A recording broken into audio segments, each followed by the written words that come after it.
لیکن ان کے حقوق ادا نہیں کرتے تھے اور ان کے راز فاش کرتے تھے۔ اور امام جعفر صادق علیہ السلام نے فرمایا کہ ہر وہ مومن کہ جس کے مال میں کسی دوسرے مومن کی کوئی حاجت ہو اور وہ مومن اس کی ضرورت کو پورا نہ کرے تو وہ جنت کی غذا کا ذائقہ بھی نہ چکھ سکے گا، اور رحیق مختوم جو کہ بہشت کے مشروبات میں سے ایک مشروب ہے اس سے محروم رہے گا۔ اور روز قیامت ان حقوق کا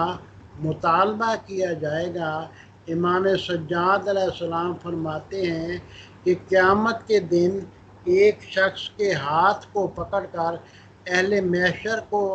دکھایا جائے گا اور کہا جائے گا جو کوئی اس شخص پر کوئی حق رکھتا ہے تو اس سے اپنا حق لے لے۔ قیامت کے دن اہل محشر کے لیے سب سے زیادہ دشوار یہی بات ہوگی کہ جب وہ کسی اپنے جاننے والے کو دیکھیں گے تو ان پر اس بات کا خوف طاری ہو جائے گا کہ کہیں یہ بھی اپنے کسی حق کا دعویٰ نہ کرے۔ اور شاید اسی بات کی طرف قرآن کی اس آیت میں اشارہ کرتے ہوئے کہا گیا ہے یوم یفر المرء من اخیہ و امہ و ابیہ و صاحبتہ و بنیہ۔ اس دن ہر شخص اپنے بھائی، ماں، باپ، اپنے بیوی بچوں سے راہ فرار اختیار کرے گا۔ سورہ عبس کی آیت نمبر 34 اور سے 36 تک کہ ان آیات میں یہ ذکر کیا گیا ہے، یعنی اس خوف کی بنا پر کہ کہیں ان میں سے کوئی اپنے حق کا مطالبہ نہ کر دے کہ رسول اکرم صلی اللہ علیہ وسلم نے اپنے اصحاب سے فرمایا کیا تم جانتے ہو کہ مفلس کون ہے؟ اصحاب نے فرمایا ہمارے نزدیک مفلس وہ ہے جس کے پاس نہ درہم، نہ جائیداد، نہ سرمایہ ہو۔ حضرت صلی اللہ علیہ وسلم نے فرمایا میری امت میں کوئی مفلس نہیں سوائے اس شخص کے جس نے نماز پڑھی ہو، روزے رکھے ہوں، زکوٰۃ دی ہو، حج ادا کیے ہوں، مگر قیامت کے دن ایک شخص آئے گا جسے اس نے گالی دی ہو، ایک اور آئے گا جس کا اس نے مال کھایا ہو، ایک اور آئے گا جس کا اس نے خون بہایا ہو،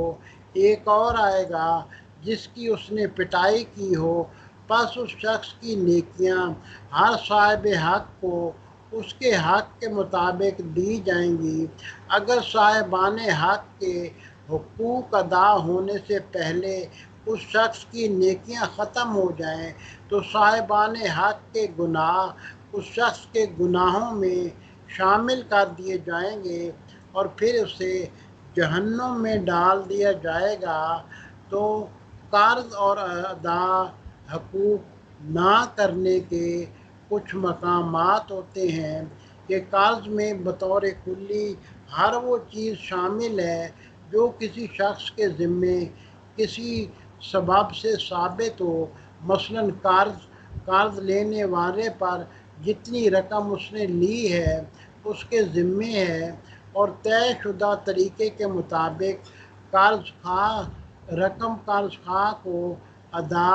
اور وہ چیز کہ جس کا معاملہ بیچنے سے پہلے ہو گیا ہو بیچنے والا ذمہ دار ہے کہ وہ چیز خریدار کو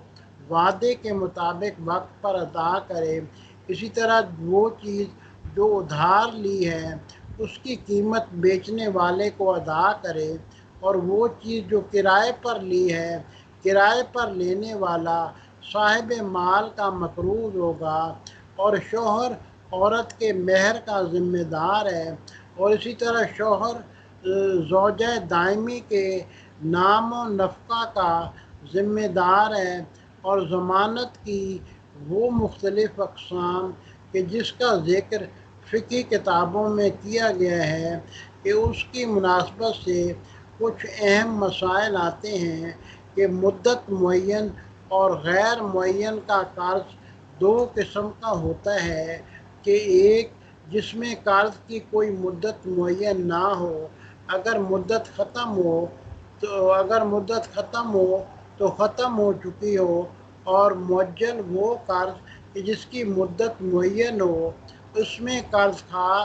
مدت ختم ہونے سے پہلے پانے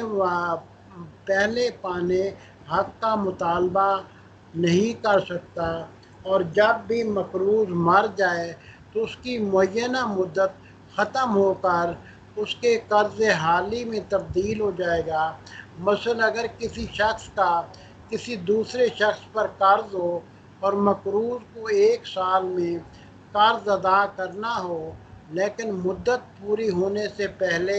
مقروض مر جائے، تو ضروری ہے کہ جو مال اس نے ورثہ میں چھوڑا ہے تو ورثاء سب سے پہلے اس کا قرض ادا کریں، اور وہ یہ حق نہیں رکھتے کہ یہ کہیں کہ ابھی قرض کی مدت ختم نہیں۔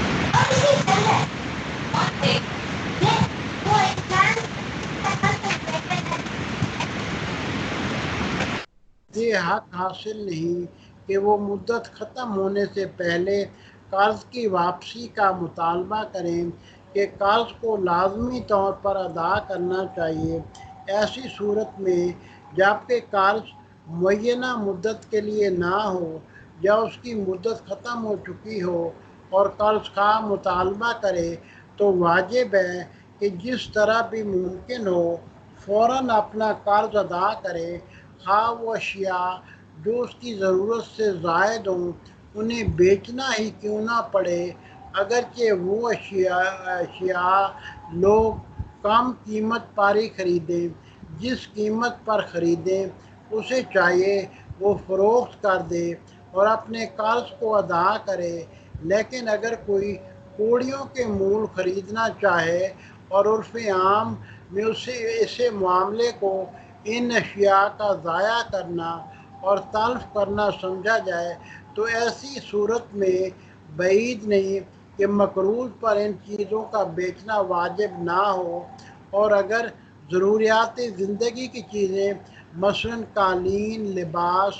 گھر کا سامان، دکان وغیرہ نہ رکھتا ہو تو اسے بیچ کر قرض ادا کرے، تو وہ کام کاج کر کے اپنا قرض ادا کرے۔ مثلا اگر قرض خواہ کا قرض ادا کرنے کے لیے اسے نوکری کرنا پڑے یا کوئی ایسا کام کرے جو اس کی شان کے مطابق ہو اور اس کے لیے باعث مشقت نہ ہو، تو اس ذریعے سے قرض ادا کرے۔ بطور کلی مقروض پر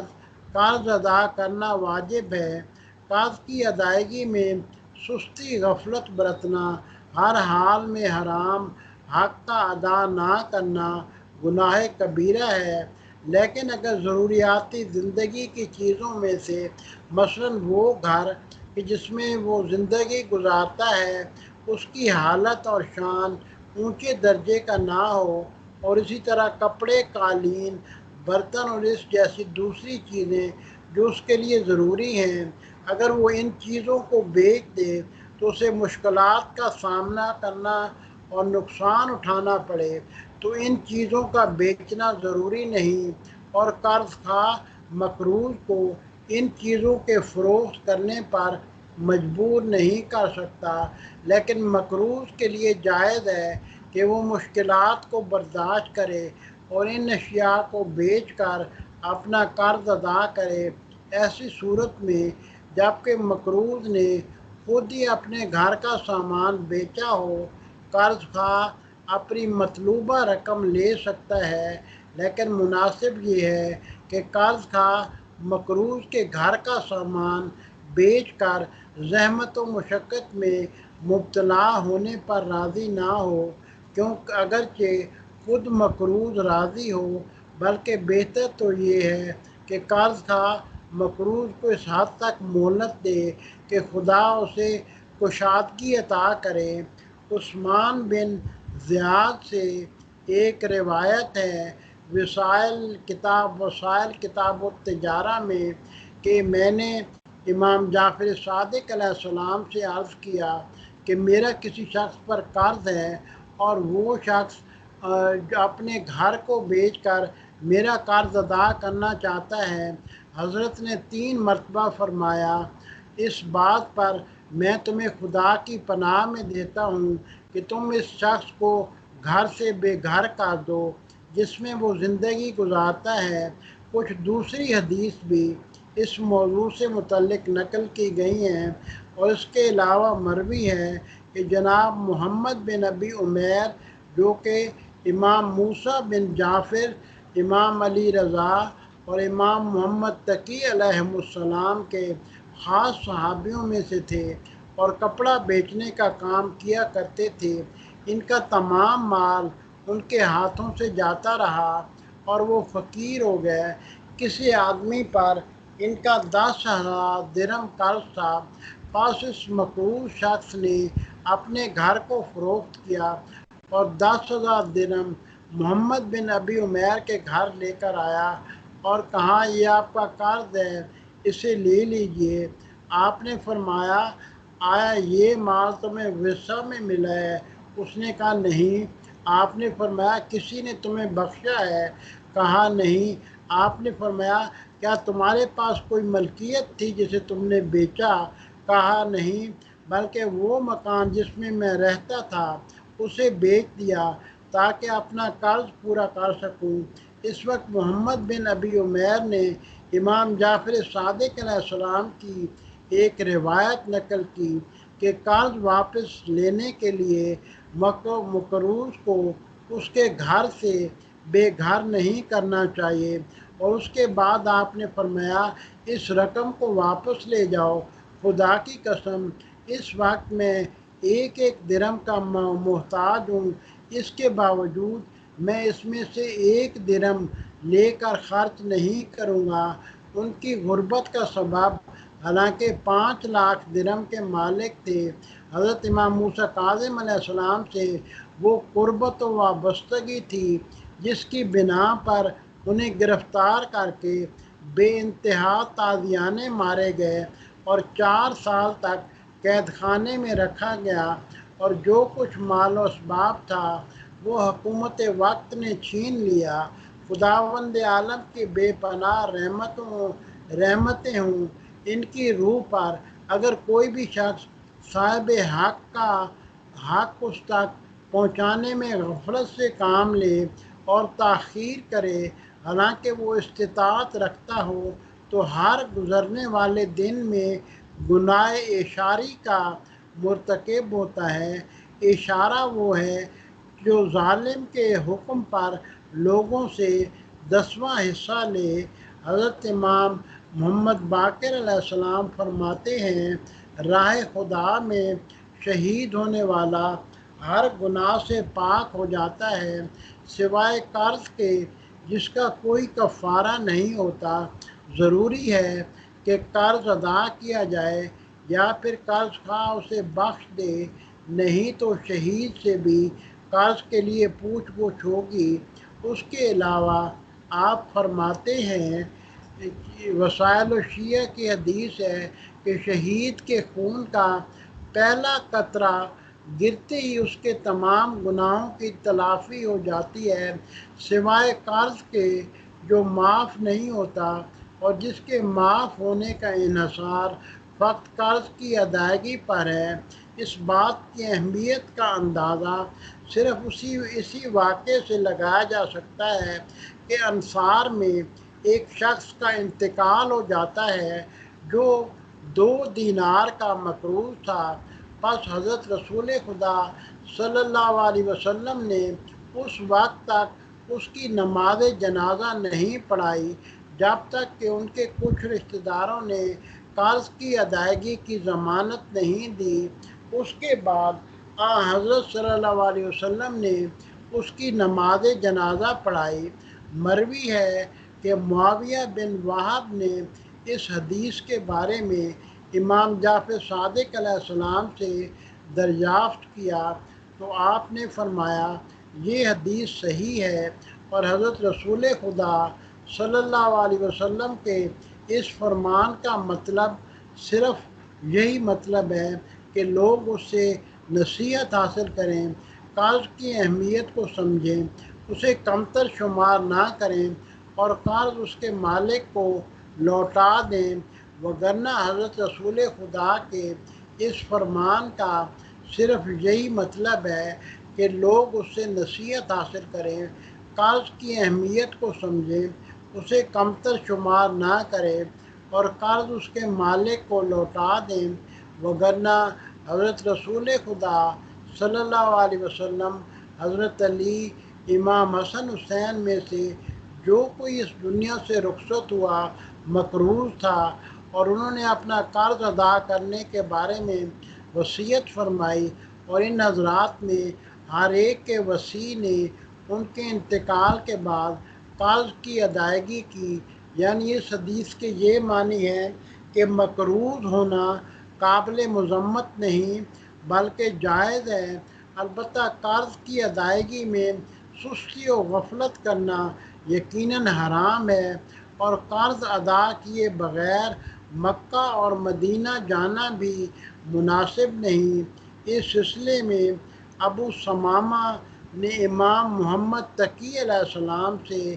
عرض کیا، کافی کی حدیث ہے، جلد 5، باب الدین، میں مکہ اور مدینہ میں زندگی گزارنا چاہتا ہوں لیکن مقروض ہوں۔ امام علیہ السلام نے فرمایا،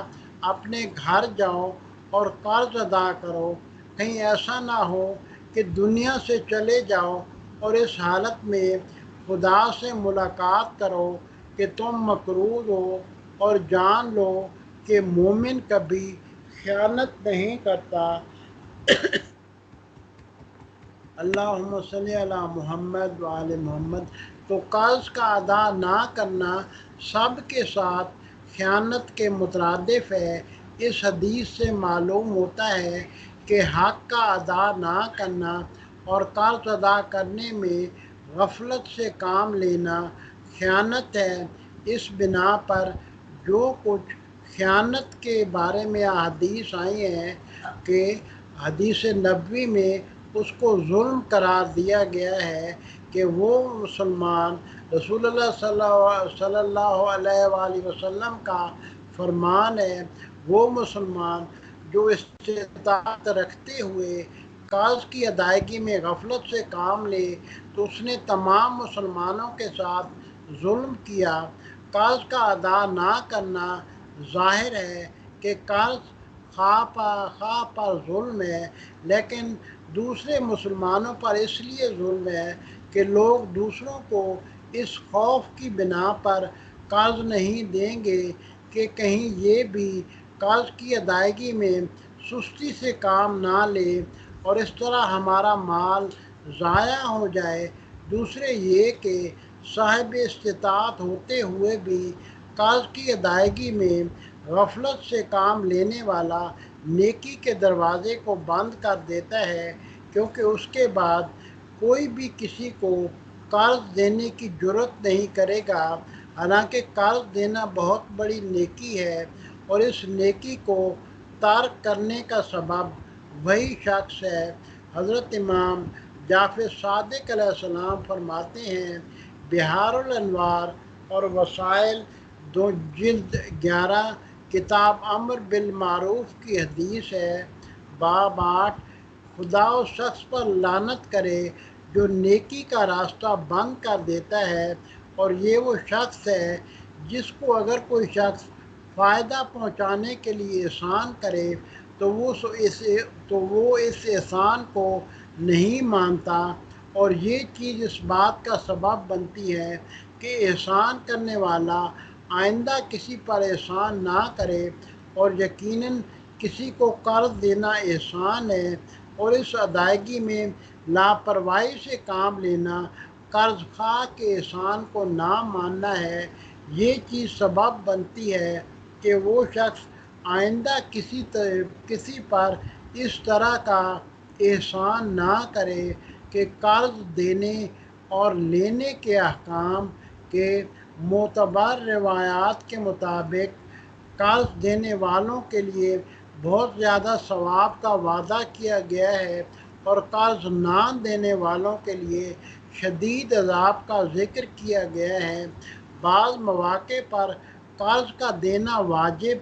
اور نہ دینا حرام ہے، اور بعض جگہوں پر قرض دینا مستحب اور نہ دینا مکروہ ہے، لیکن اس وقت جب قرض کی ضرورت نہ ہو تو قرض کا لینا مکروہ ہے، لیکن وقت ضرورت قرض لینے سے اس کی کراہت میں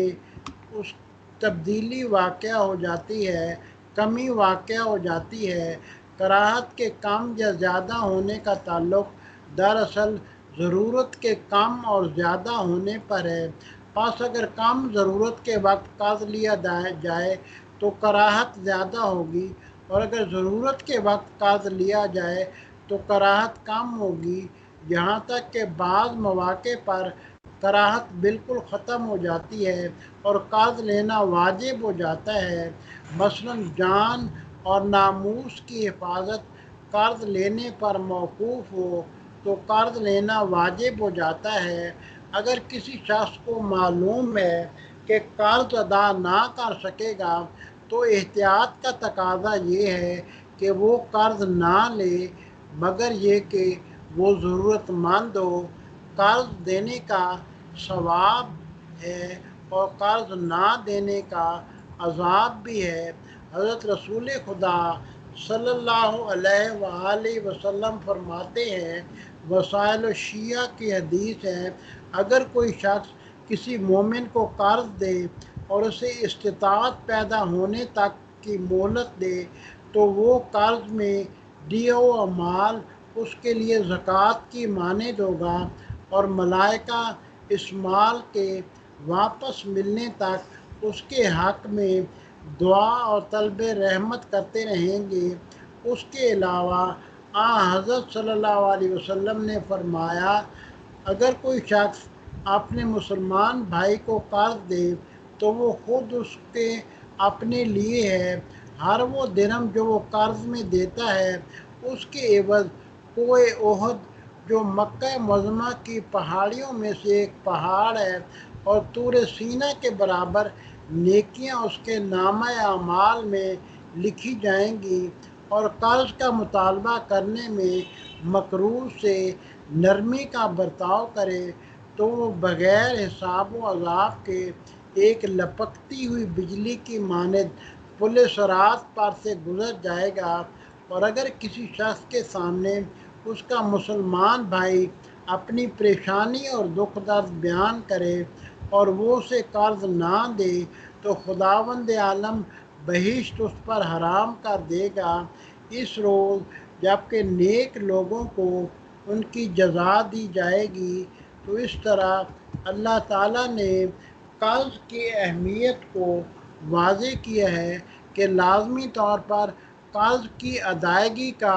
ارادہ رکھنا چاہیے۔ وہ مقروض جو قرض لوٹانے کی استطاعت نہ رکھتا ہو، اس کے لیے ضروری ہے کہ وہ یہ ارادہ رکھے کہ جب بھی صاحب استطاعت ہوگا سب سے پہلے قرض ادا کرے گا، اور قرض کی ادائیگی میں غفلت سے کام نہیں لے گا، بلکہ قرض لیتے وقت بھی یہی نیت ہونی چاہیے۔ اگر قرض لیتے وقت اس کی نیت ادا نہ کرنے کی ہو تو اس مال میں تصرف حرام ہے۔ حضرت امام جعفر صادق علیہ السلام نے فرمایا، اگر مقروض قرض لے کر دینے کا ارادہ نہ رکھتا ہو تو وہ چور کی مانند ہے۔ اس کے علاوہ آپ نے فرمایا، چوروں کے 3 گروہ ہیں، ایک وہ ہے جو اپنے مال کی زکوٰۃ نہ دے، دوسرا وہ ہے جو اپنے بیوی کے مہر کو قرض واجب نہ سمجھے، اور تیسرا وہ جو قرض لے کر اس کی ادائیگی کا ارادہ نہ رکھتا ہو۔ اس کے علاوہ آپ نے فرمایا کہ اگر مقروض قرض ادا کرنے کا ارادہ رکھتا ہو تو خداوند عالم اس کے قرض کی ادائیگی تک اس کی مدد کے لیے فرشتوں کو مقرر کرتا ہے، لیکن جب وہ ارادے سے غفلت برتتا ہے تو اسی مقدار سے وہ رحمت خدا سے محروم ہو جاتا ہے کہ مجبور و مقروض کو مہلت دینا چاہیے۔ ایسی صورت میں جب کہ مقروض گھر کی غیر ضروری اشیاء کو بیچ کر بھی آسانی سے اپنا قرض ادا نہ کر سکے تو قرض خواہ پر واجب ہے کہ وہ مقروض کو قرض کی ادائیگی کی مہلت دے، لیکن مقروض کو مشکلات سے دوچار کرنا حرام ہے، جیسا کہ ارشاد خداوندی ہے وَإِنْ كَانَ ذُو عُسْرَةٍ سورہ بقرہ کے آیت نمبر 280 کہ اگر کوئی تنگ دست تمہارا قرض دار ہو تو اسے خوشحالی تک کی مہلت دو، اور اگر تم سمجھو کہ تمہارے حق میں یہ زیادہ بہتر ہے کہ جو قرض اس نے لیا ہے بخش دو، کیونکہ اگر تم اپنا قرض واپس لے لو تو دوسری چیزوں کی طرح وہ بھی وقت آنے پر ختم ہو جائے گا، لیکن اگر بخش دو تو یہ ایسا صدقہ ہے جو خدا کے نزدیک امانت ہے اور اس سے ہمیشہ فائدہ ملتا رہے گا۔ اس آیت سے دو باتیں سمجھ میں آتی ہیں، ایک یہ کہ ایسے شخص کو جو قرض دینے سے عاجز ہو مہلت دینا واجب ہے، اور دوسرے یہ کہ قرض خواہ کا قرض کو بخش دینا زیادہ بہتر ہے، اور بہت سی روایات میں ان دونوں باتوں کا ذکر کیا گیا ہے۔ والحمد للہ رب العالمین۔ اللہم صلی علی محمد و آل محمد۔